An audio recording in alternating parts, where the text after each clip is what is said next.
What if I told you that the moon, the cold, gray rock humanity walked away from more than 50 years ago, is hiding a molten secret buried deep beneath your feet right now? Beneath that frozen dust, something is still warm, still shifting, still alive in ways no scientist ever believed possible. Before I take you any deeper, do me one quick favor. Pause for 3 seconds. Smash that like button like you just struck moon gold. Tap subscribe so this rocket keeps climbing. And share this with the one friend who still thinks the moon is boring. For as long as most of us have been alive, the moon has been sold to us as finished.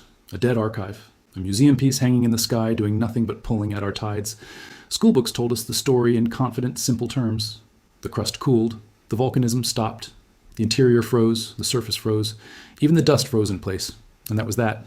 Move on. Look further out. There's nothing left to learn there. That old story is now breaking apart. Real data from real missions is rewriting the rules in real time. And the rewritten version of the moon is something far stranger, far richer, and far more useful than the postcard we have been staring at. Almost everything we are about to walk through comes from instruments that did not exist when Apollo was flying. Some of it was confirmed this very year. And the moment you start stacking the discoveries on top of each other, the moon stops looking like a museum piece and starts looking like a place where human beings might actually live. Before we go underground, we have to deal with what is happening on top. Because the surface of the moon is not behaving the way a dead world should behave. It is busy, it is restless, it is even shaking. Stand on the lunar equator at local noon, and the airless ground around you would cook at roughly 120 degrees Celsius. Wait for the sun to drop, and within hours that exact same patch sinks to about minus 130. The day-to-night swing is a brutal 250 degrees, and it has been hammering the same rocks for billions of years. No wind, no rain. No plate tectonics to slowly nurse a crack back together. Just heat, then cold, then heat again, again, forever.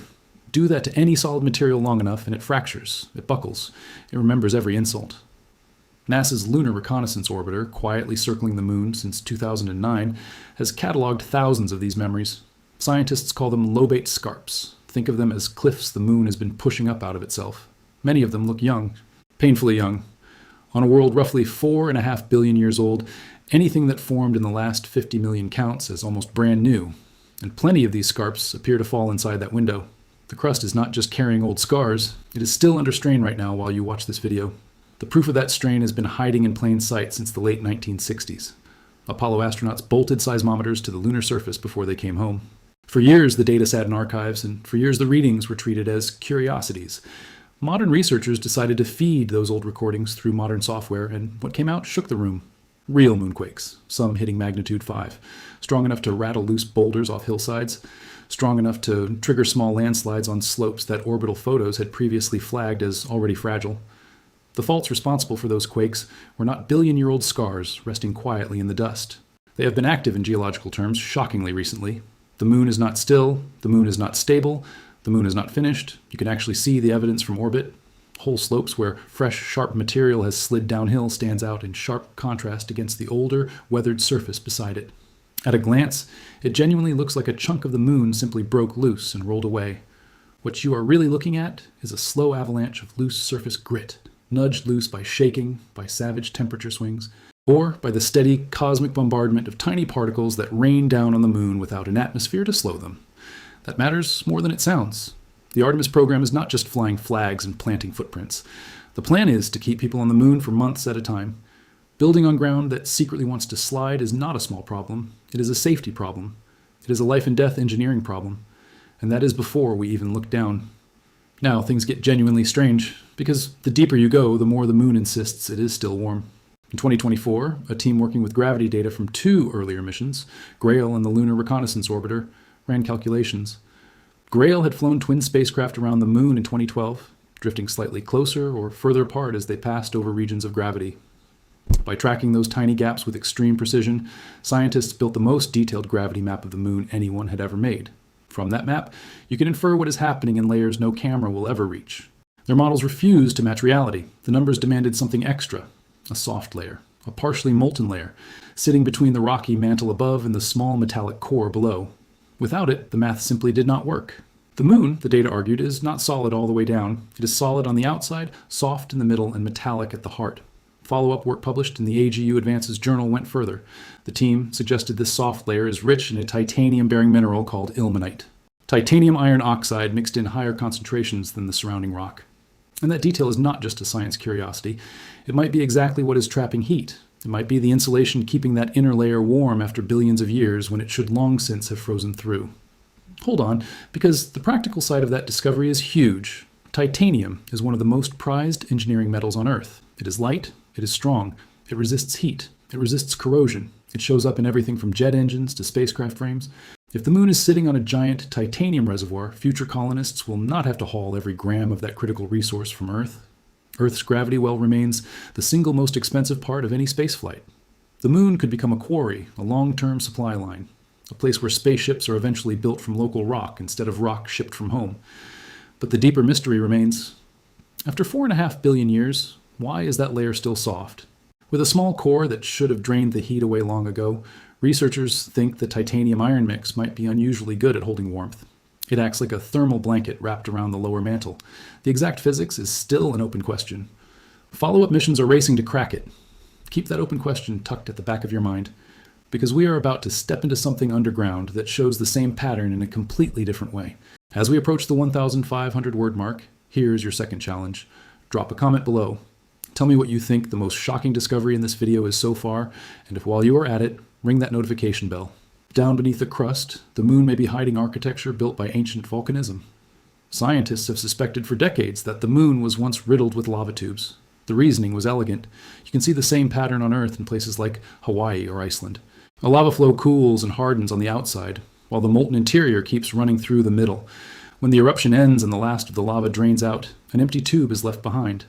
On Earth, those tubes are small, a few meters wide, occasionally stretching to a few tens of meters. On the moon, they are not small. Lower gravity meant ancient eruptions moved a much larger volume of molten material. In 2024, researchers at the University of Trento in Italy proved it.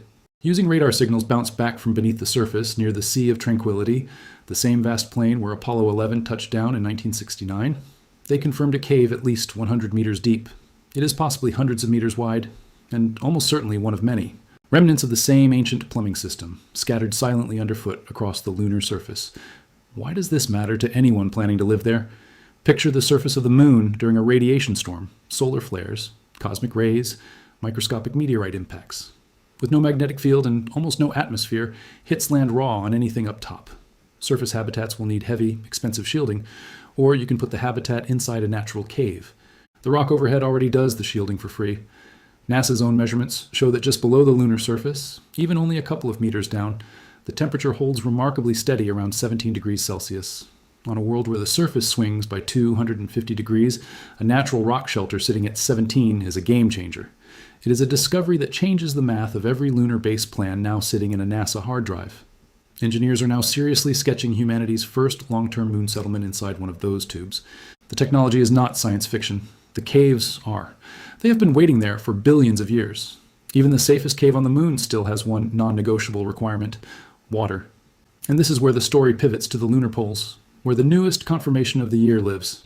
Because the moon barely tilts on its axis, just 1 degree compared to Earth's 23. On Earth, tilt gives us seasons. On the moon, the near-zero tilt means the sun never climbs high above the horizon at the poles, and inside the very deepest polar craters, the sun never reaches the floor at all. Shackleton Crater at the South Pole stretches more than 20 kilometers across and plunges over 4 kilometers deep. Its floor has not seen direct sunlight in roughly 2 billion years. The temperature there is locked at around minus 200 degrees Celsius. In cold, that ancient and that brutal, any water that ever drifted in has nowhere to go. It simply stays frozen, microscopically mixed into the soil.